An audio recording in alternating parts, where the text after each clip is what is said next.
September 13, 2023. Full House Committee on Homeland Security testimony of Tim Ballard, Sound of Freedom. About 85,000 children unaccounted sold into child sex trade. More profitable than cartel illegal drugs. Frank Lopez Jr. U.S. Border Control reports on Casa Padre Refugee Center, ex-Walmart, where thousands of children are being taken daily and sold into sex trade over Texas border. Massive expansion of San Vicente Panama invasion camp funded with American tax dollars under Biden administration. Cartel criminals are being bussed from Panama through Costa Rica. On April 13, 2021, 10:49 p.m. it was reported in the Washington Reporter by Anna Giaratelli, Homeland Security reported that Health and Human Services awarded a group with Biden ties a $530 million no-bid contract to house migrant children. You heard this right. An organization with ties to the Biden administration was awarded a $530 million no-bid federal contract to care for unaccompanied migrant children after they have come across the southern border, a person familiar with the contract confirmed to the Washington Examiner. Ballard, I watched the movie and that portrays part of your life, and it was a very powerful movie. And I'd like to get your opinion. What policies that are in place now on minors and other people in the United States? Well, we know that what drives criminal networks who are making approximately $14 million a day, what drives them are the very lack of enforcing our policies, the lack of policies, the lack of enforcement of the policies that are in place. Because if you can get a person in and a child in that easily, that's what drives a criminal network. And ill intended, it's a court hearing ruling that compels a child to be released within 72 hours into the United States, even if that child's with their parent. Well, the traffickers are always smarter than we give them credit for, and they've been taking advantage of that. What they do is they'll take these children who are unaccompanied, and they will pair them, and they will instruct them to call this woman and this man, the clients of the smuggler, mom and dad. And Border Patrol was noticing the same kids keep coming through as the kid of the family. And so that's a part of this conversation too, of this family separation. If there are real families being separated, that's devastating, that shouldn't happen. But let's vet it. Again, it's a lack of vetting, it's a lack of investigating. Is that kid really with that parent? Or is that kid being abused? Is that kid being used as a pawn in the game, in the trafficking criminal networks efforts? So all those things, it has to do with taking children, in my opinion, making them the priority, investigating everything about them and who's coming to get them. That's what's lacking. It's interesting because when my last term, I went down to the border and to check out what was going on, and actually ran into about 6 migrants crossing the border, a father, 2 fathers, a couple teenagers, and it turns out that one of the fathers wasn't really the father. Later on, they found out they did some DNA testing and all that. So I'm wondering if that DNA testing is still going on to find out if these supposedly parents are real parents, and that we really have a big issue here. What would you do differently in order to stem the flow, of human trafficking that we have right now? Because you're quite right. I mean, the cartels are actually making more money on human trafficking than they are with drugs, which is really, when you think about it, that's a heck of a thing to say. Yeah. They're making billions of dollars on human trafficking. What would you do differently? Well, for one, I would return the rapid DNA technology that was once in place, and the current administration took it away several months ago. I don't know why they did that. I've used this technology. It's like within 20 minutes you can get a positive or negative ID and confirm. So the administration actually took that away? Yes. They did? Yes. And so we have an administration, and that's saying that it's inhumane to separate families from each other, and yet they don't even know if the people being brought over are being brought by their family. Right. Worse than that, anyone can show up and claim. I wonder what the ACLU has to say about that. That's a rhetorical I question. would Thank you. hope Go they ahead. investigate that. Yeah, okay. Now, see, now I get upset, you know, when I see injustice, when I see, you know, what the human toll that's happening at our border in the name of politics, in the name of open border, the human suffering that continues to happen in the United States. 85,000 children, at least, that are unaccounted for. Is that a tragedy, sir? If the 85,000 are really missing and being exploited, absolutely. But we don't believe that the mere fact that the calls were not answered. And I just want to, if I could just make one point, we are all for when people show up and there's some reason to believe that it's not the parent or legal guardian, for some kind of vetting. And there's lots of ways to do it. It's easy. DNA was mentioned, calling the consulate, checking documents. But what we don't want to see, and what we have happened, what we have seen repeatedly,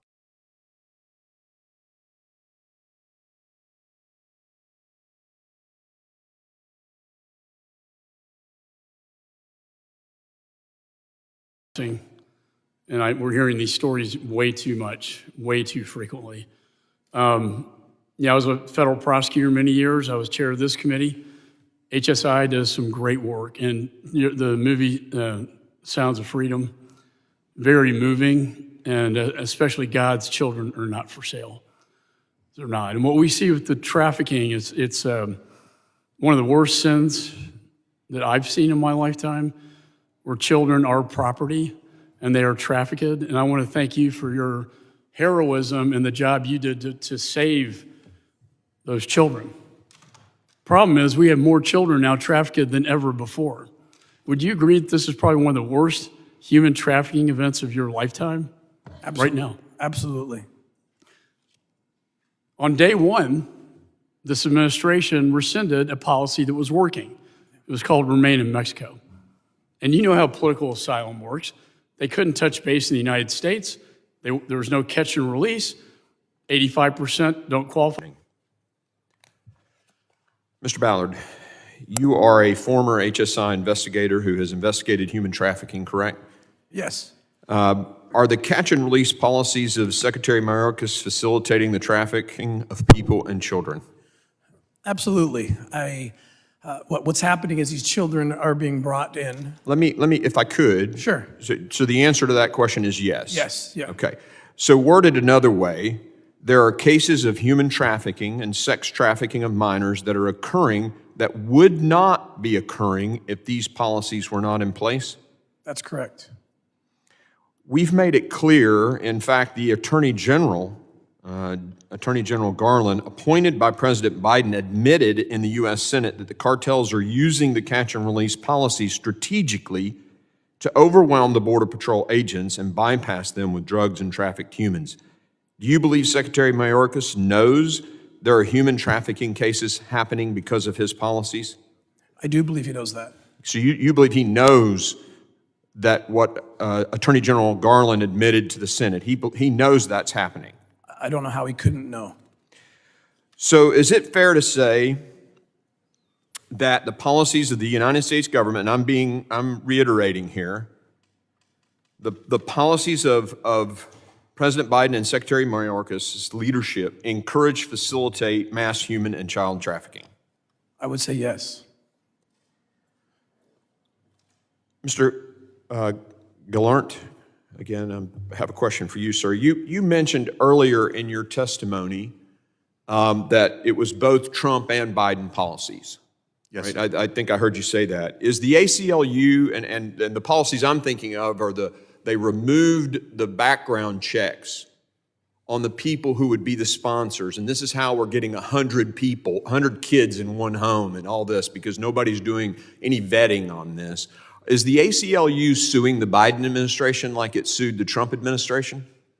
We are suing the Biden administration over various policies. We are not suing over that. We obviously are concerned if steps were not taken to vet. But I think, Do you think you might sue the Biden administration? I mean, it's 85,000 kids, and you sued over 5,500 under the Trump administration, and were brought here to talk about policies that are going on right now, but you're talking about policies that happened long ago or in the previous administration. We're here investigating what's going on right now, and you were brought here as the other side's witness, right? So, and you talked about that, but are y'all going to sue the Biden administration over the 85,000 missing children because of these policies? Well, sir, I think we always will sue whichever administration is in place. But I think on those children, we don't know that they were missing. I suspect that their sponsors often don't answer calls from the government, and I think the way to deal with it is... Let me ask it this way then. Yeah, so I don't know that they're missing. I appreciate that. So we find that 100 went to one home. 100. Do you think that's reasonable? Well, we certainly don't want to see child exploitation. I don't know enough about the specific facts, but That's to fair. the extent that steps can be taken to stop child exploitation, we certainly want those steps to be taken. No, that's fair. Well, we'll be watching to see, because I think if you really do take on both parties' administrations, this one would be a good one for you guys to look into, because they removed the background checks from the sponsors of these children, and we find in Austin, Texas, where 20 and 30, and the New York Times found where kids were being forced labor in our country. Mr. Ballard, I interrupted you earlier. I think you were going to talk a little bit about how the policies are facilitating human trafficking, and I'd like to give you the rest of my time to do so. Thank you, Mr. Chairman. It's very disturbing to me because I know how the United States does deal with children. For example, how they should and how they have. I adopted 2 children from Haiti that we had rescued in an operation in February of 2014, and I went through a major vetting process. I rescued the kids, and I had to be vetted, and I was happy to be vetted. Home studies, background checks, fingerprints, over and over and over again. And I was grateful that the United States government did this. The same would happen to a missing child, or an unaccompanied child that showed up by himself or herself in New York City or Washington, D.C. They would be treated like the precious children of God that they are. My question for the administration would be, why don't you treat these foreign children the same way? Why would you let them come in with no vetting, very little to no vetting? And it's not that the number. To be clear, we're talking about the vetting of the sponsor who takes those children, right? Correct. It's more difficult to adopt a cat from a shelter in the United States than it is to go down and take one of these children out of the custody of HHS and claim that I'm the sponsor. There's no background checks. There's no fingerprinting. Why would you afford a foreign child much less protection than you would an American child? Yeah, I think it's despicable, frankly. Thank you. In my time. The human toll that's happening at our border, in the name of politics, in the name of open border, the human suffering that continues to happen in the United States. 85,000 children, at least, that are unaccounted for. Chair at this time recognizes Representative McCall for 5 minutes of questioning. Thank you, Mr. Chairman. Mr. Ballard, thank you for being here and all the witnesses. Ms. Snodgrass, I'm so sorry to hear about your son's passing. And we're hearing these stories way too much, way too frequently. I was a federal prosecutor many years. I was chair of this committee. HSI does some great work. And the movie Sounds of Freedom, very moving, and especially God's children are not for sale. They're not. And what we see with the trafficking is it's one of the worst sins that I've seen in my lifetime, where children are property and they are trafficked. And I want to thank you for your heroism and the job you did to save those children. Problem is, we have more children now trafficked than ever before. Would you agree that this is probably one of the worst human trafficking events of your lifetime? Right now? Absolutely. On day one, this administration rescinded a policy that was working. It was called Remain in Mexico. And you know how political asylum works. They couldn't touch base in the United States. There was no catch and release. 85% don't qualify, 15% do, and it worked. On day one, it's rescinded. Guess what happens? The floodgates. And every Border Patrol agent I talked to, I'm from the great state of Texas, will tell you that there was a direct cause and effect. But it's not just human trafficking. Now we have almost 100,000 deaths due to fentanyl, which unfortunately Ms. Snodgrass knows only too well. Have you ever seen anything worse from an opioid epidemic in your lifetime? No.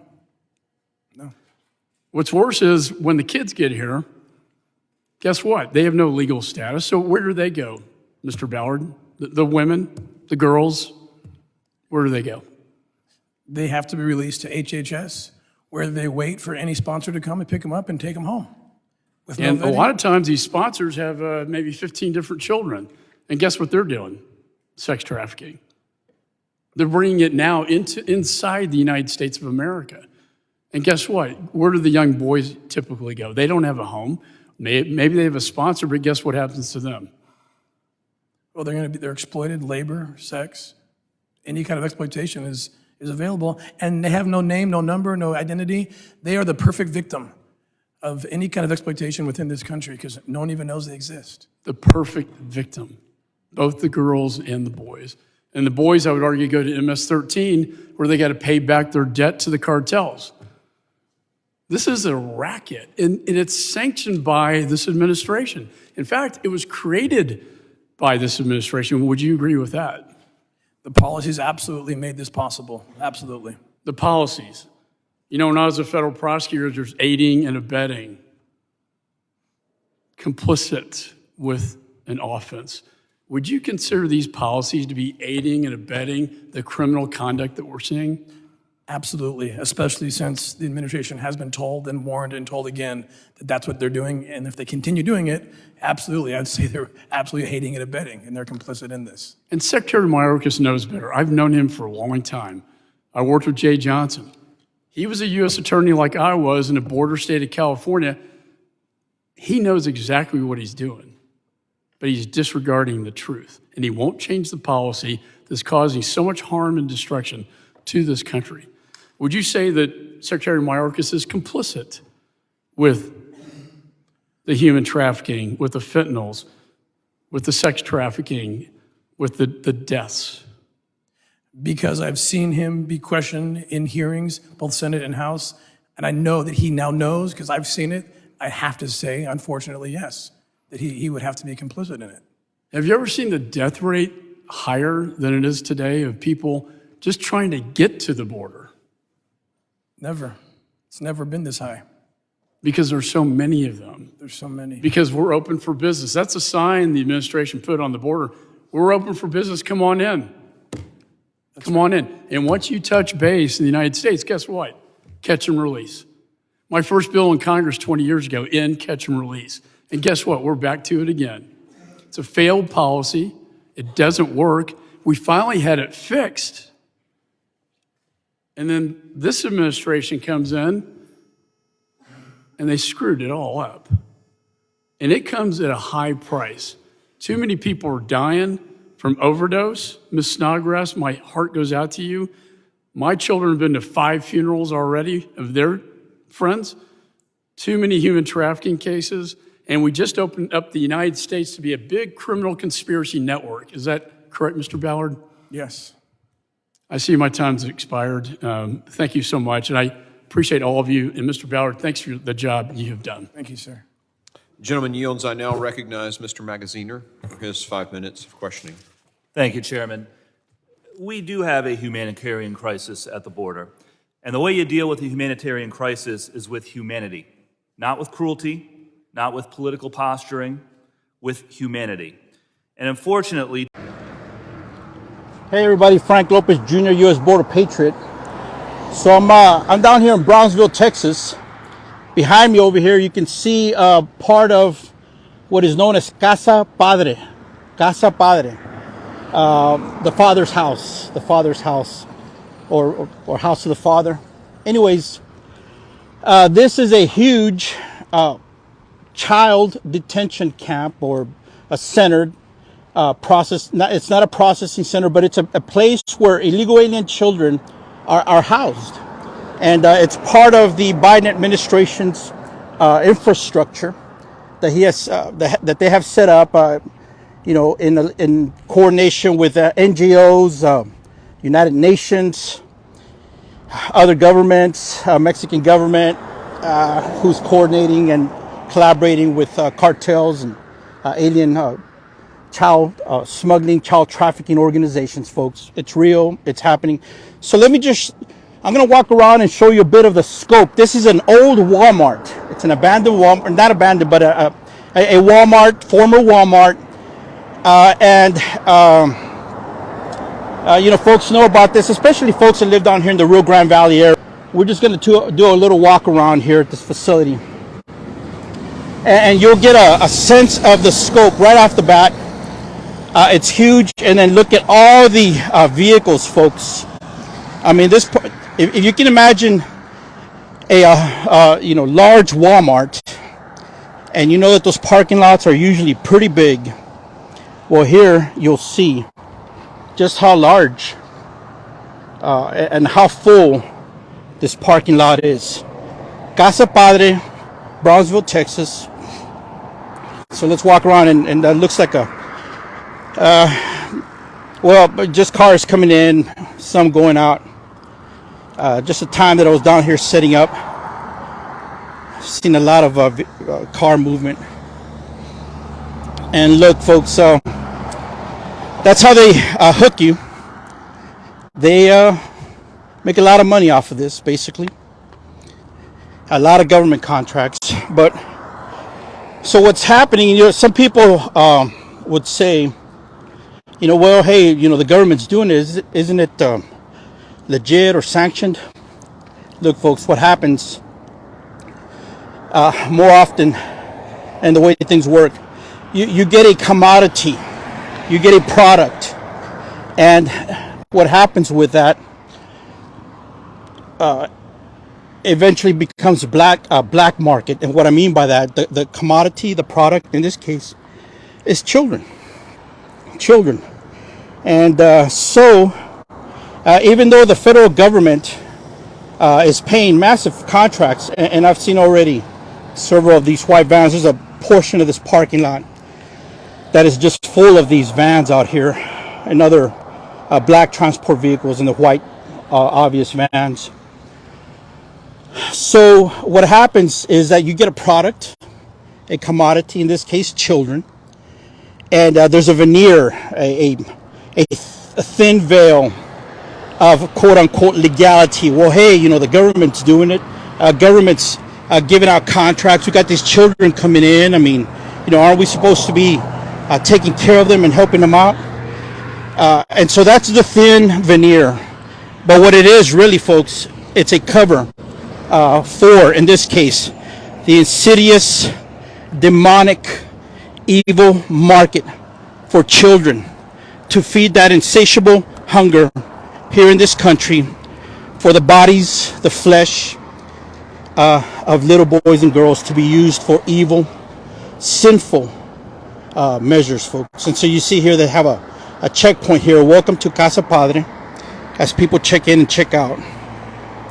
And it's just part of the Biden administration working in conjunction with NGOs, other governments, people who have an interest in the bodies of little boys and little girls. You get all kinds of people coming in. And right next here is Murphy USA, which you all are familiar with, the Walmart, Murphy USA. You see a Walmart, you're going to see a Murphy USA gas station. That's still working.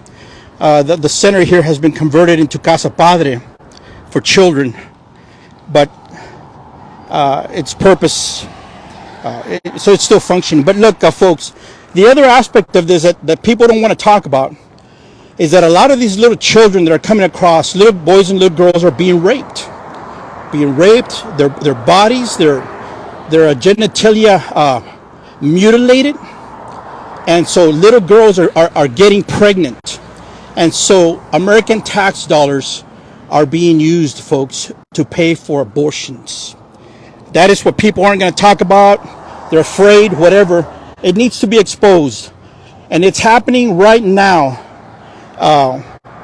with the full knowledge of Congress, who is not doing anything to defund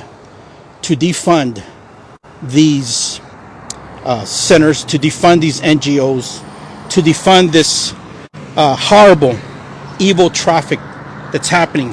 It is a stain, it is a scourge, it is sin upon the heart of America.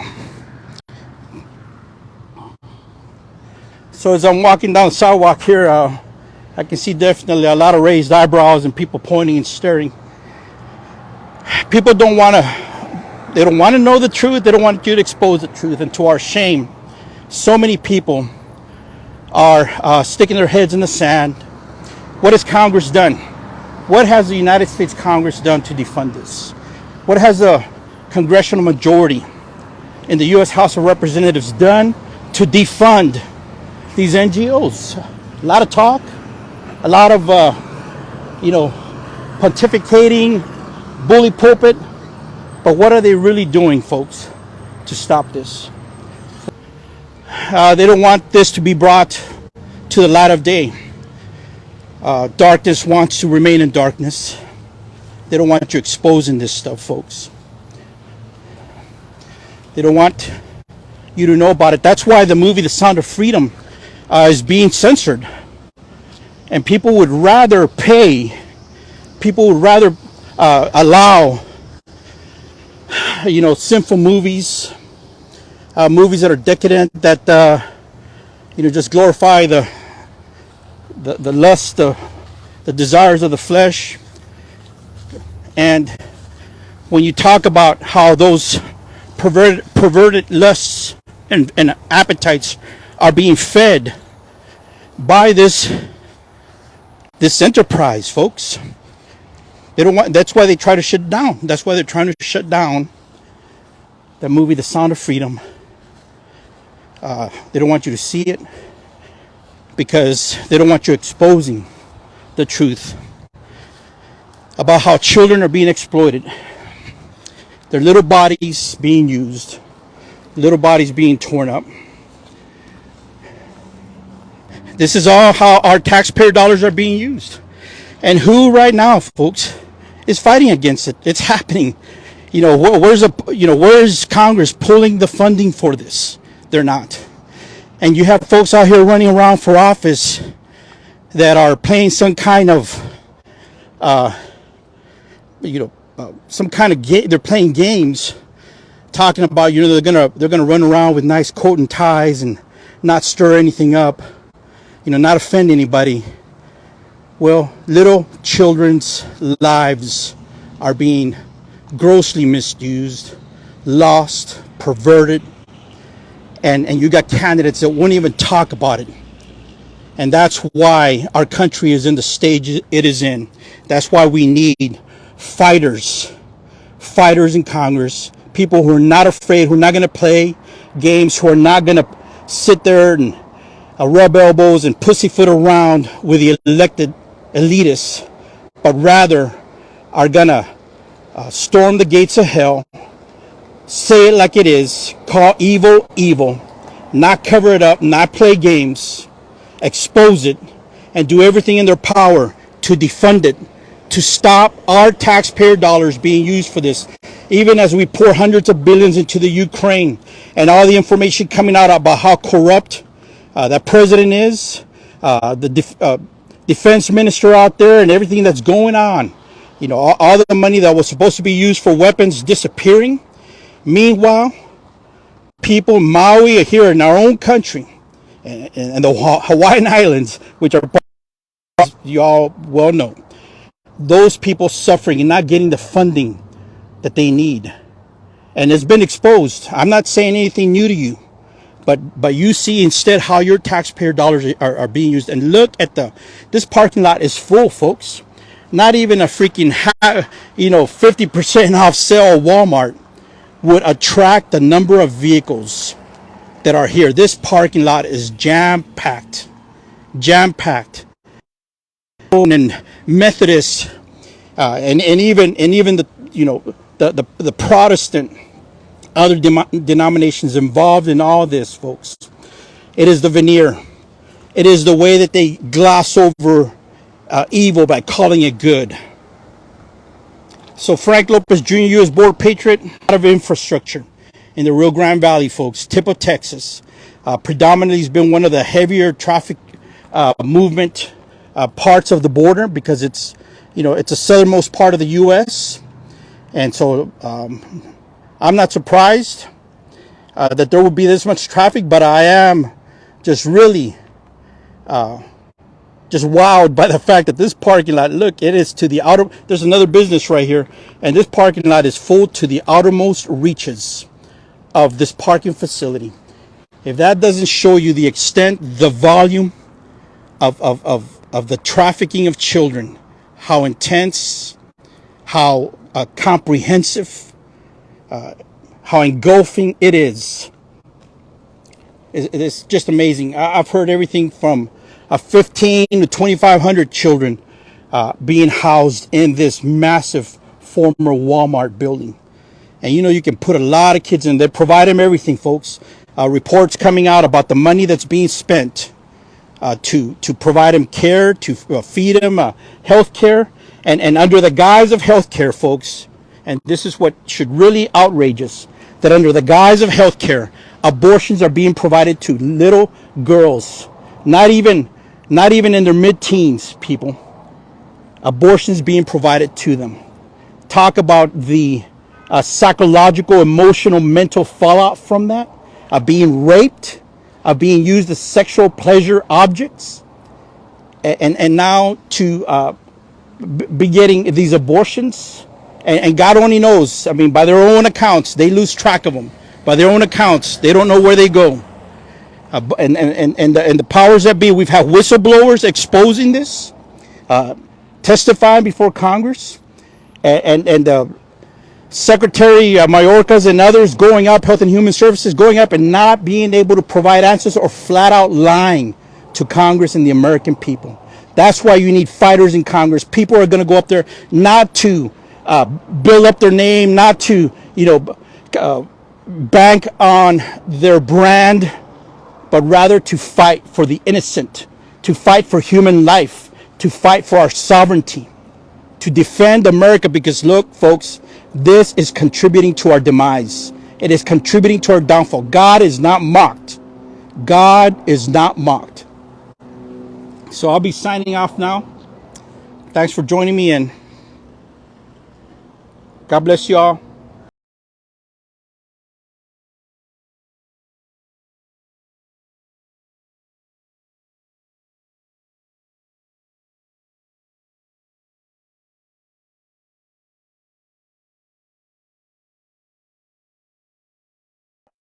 Through those trees.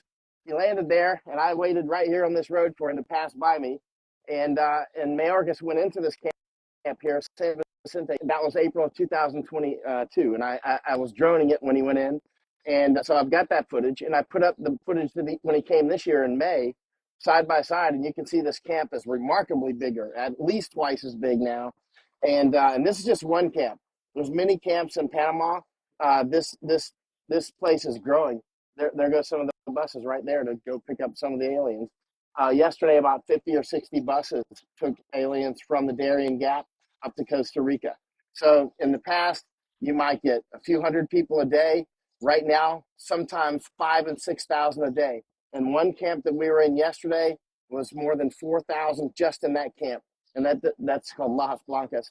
And that doesn't include this camp here, which is San Vicente. But again, there's many other camps.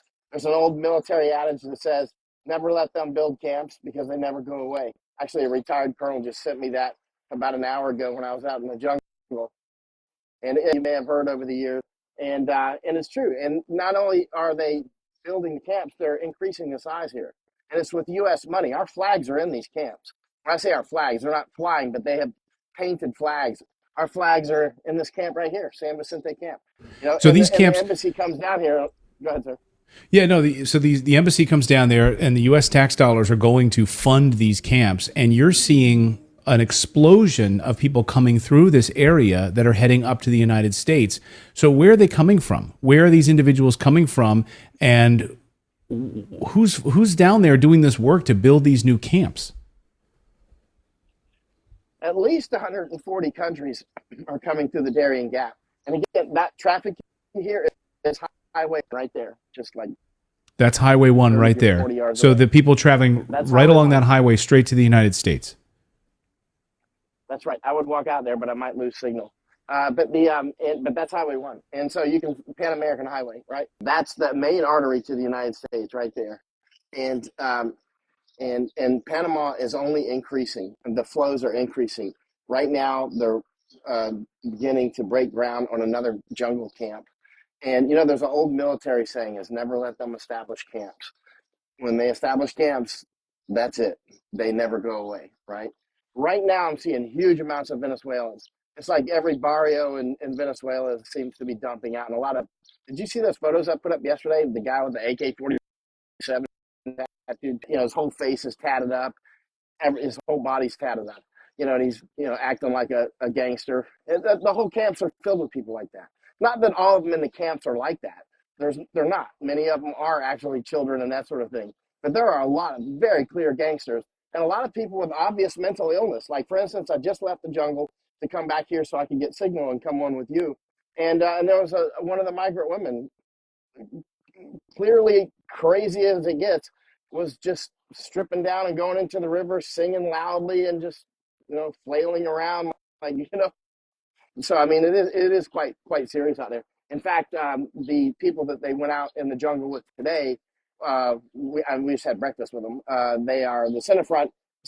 Panamanian Centerfront is sort of like their border patrol / army / police. It's like there's no equivalent in the United States. In fact, there's one right there.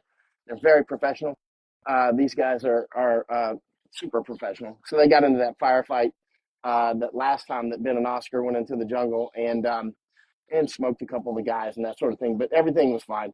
And they're very good at their jobs, but they're overwhelmed. And so the Centerfront's like, we don't have enough people. We got a lot of jungle, and we're just being overwhelmed. The Panamanian government is at wit's end. They say they can't stop people coming through, but we actually know during the pandemic they did stop it. I mean, there was nobody in this camp during the pandemic, and so I mean they just stopped it like a water spigot. So But they're the getting United full States support from the government United is pushing them States. through.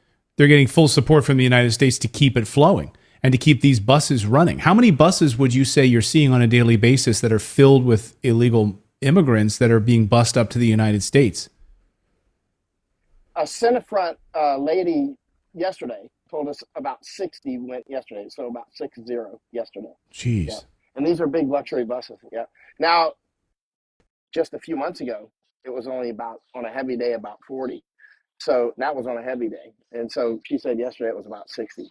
And it is clearly increasing. Like I can see the camps are growing. Like in Lajas Blancas camp, where I was just at this morning and yesterday, you can see that they're putting in more additions to it right now.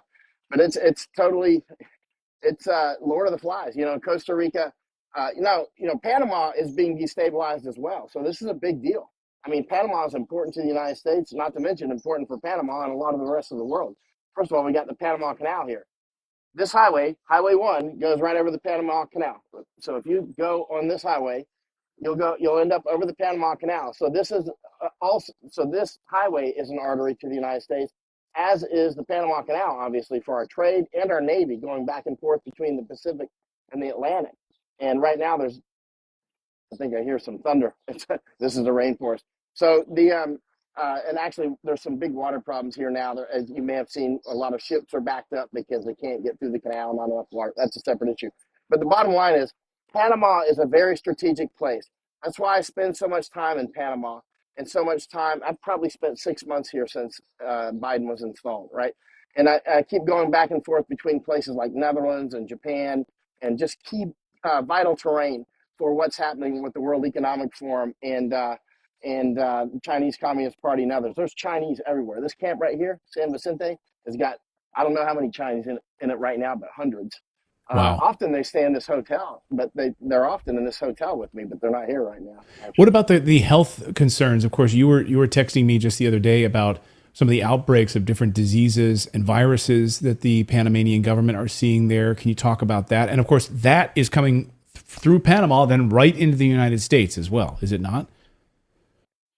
Yeah. In fact, there's encephalitis now here and malaria. Now, this is place. There's always been malaria here. This is Panama, famous for yellow fever and malaria and that sort of thing. But actually, the malaria outbreaks are much more intense now than they've been in recent times. And it's actually for those malaria experts out there. I know there's not many, but there are some. This is the falciparum type, or that's one of the types here, Vivex and falciparum. And obviously that's a pretty big deal. The falciparum, Plasmodium falciparum is the one that really knocks people flat and kills a lot, right? There's different types of malaria. And just like there's different types of almost every disease in the world, that comes in, whether it's a virus or a bacteria or whatever, or in this case, anyway, not to go into Yeah. and by the way, malaria, this whole canal was very difficult to build because of the mosquitoes, right? Now, we didn't know that mosquitoes were the big vector for things like yellow fever and malaria for years. In fact, the name malaria, malaria, comes from Latin meaning bad air. The doctors for centuries thought that malaria came from the putrid smelling air. So that's how it got the name malaria. And so anyway, it's not, but often where the mosquitoes grow is where the air happens to stink, in those swamplands and that sort of thing. Are you seeing any U.S. officials that from the embassy or otherwise that have been coming through that area saying we need to stop this? No, it's the opposite. I mean, our embassy is in the neck deep in pushing this. I mean, our ambassador was at this camp with Mayorkas, with Secretary of Homeland Security Alejandro Mayorkas. They both came together. They came on the same three Blackhawks, right? So I mean, this is a full government approach to destroying the United States. And I'm not jumping out of the Overton window, I hope, in saying that, because it's quite obvious what's happening. It's quite obvious that, for instance, what's happening in New York. Some of us have been warning about this for years. And I know we sounded like loons. We get it. But this is what's happening. I remember with the Iraq Civil War, I was the first one that just kept saying over and over and over, month after month, this is a civil war. It was politically very inexpedient to talk about that in early 2005, right? And finally, by mid-2006, people started saying, actually, there is a civil war. Well, it was a big deal because you treat a civil war differently than you treat insurgency or whatever. There's different types of wars, just like there's different types of diseases, and you treat them differently, right? And so it was very important to call it what it was. This is a straight-up invasion of the United States. It's happening in Europe. Europe is overwhelmed. Like Luxembourg, I spent, almost a couple of weeks there last year, and it's about almost 50%, not 15, almost 50% migrants in Luxembourg now. Used to be the jewel of Europe. Luxembourg, first time I went there was when I was in the Army, actually doing training. And it was, I couldn't believe it was such a nice, beautiful place. Now there's no way you would take your family there and let them run around alone, or even with you. I mean, it would be dangerous. Yeah, in Luxembourg City, that used to be the jewel of Europe. Well, now this is what's happening in the United States, and you're hearing from Mayor Adams and others that they are in a crisis right now, and it starts right there in Panama.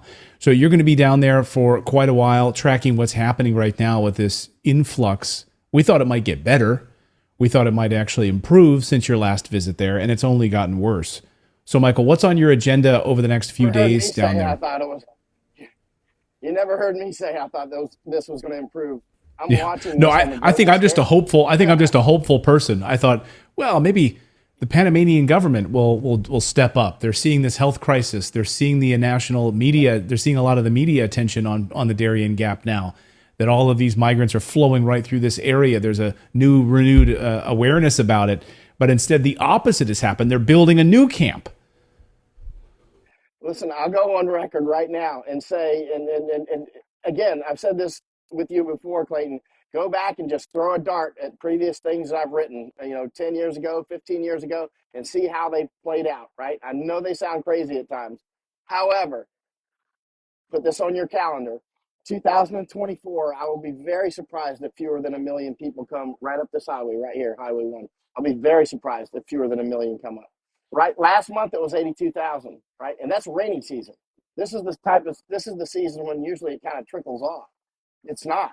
The routes through the jungle, they're still, people are dying right now. As we speak, there's people dying in that jungle, and they will be dead within the next few hours. And it's just like leaves falling off the tree in the fall. And there's so many deaths out there. In fact, when Oscar and Ben, we just put them off into the Piraguas, which is the dugout canoes with the Centerfront, which is like the Border Patrol. You know, their mission probably is going to end up getting cut short because they're going to probably cut bodies, and the Center has to recover the bodies, right? If it doesn't get cut short by running across bodies, then they'll come out in about 4 days, and then we're going to go right back into the jungle with them, actually. But I mean, it's just, I'm watching the inputs. I'm watching gas supplies and nitrogenous fertilizers. So I'm watching this in the context of a global view, right? And from a global view, the human osmotic pressure, the HOP, is clearly increasing. Some of that's organic, some of it's intentional by World Economic Forum, CCP, and others.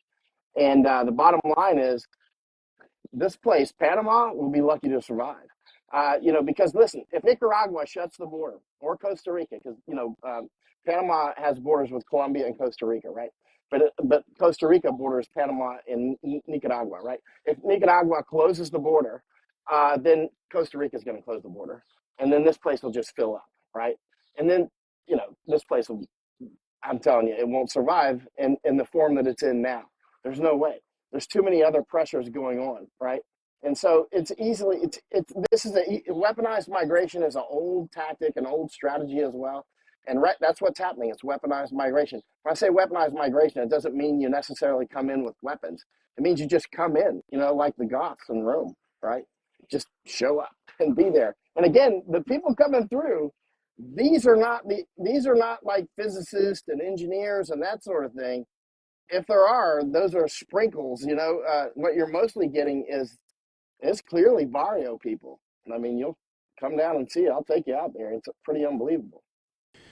Well, Michael Yon in the jungle or near the jungle, about to head back into the Panamanian jungle. He's going to have a Starlink set up, so he'll be able to report from the jungle, and we will bring you those reports over the coming days. Michael, we're excited about that. Thank you for shining a light on a story that no one else is really covering but you. You're doing an amazing job, and we're glad that we can able to give voice here on the show about where this starts, where this flows from Panama all the way up to the United States, covering both sides of it. Michael, thanks so much for joining us, as always.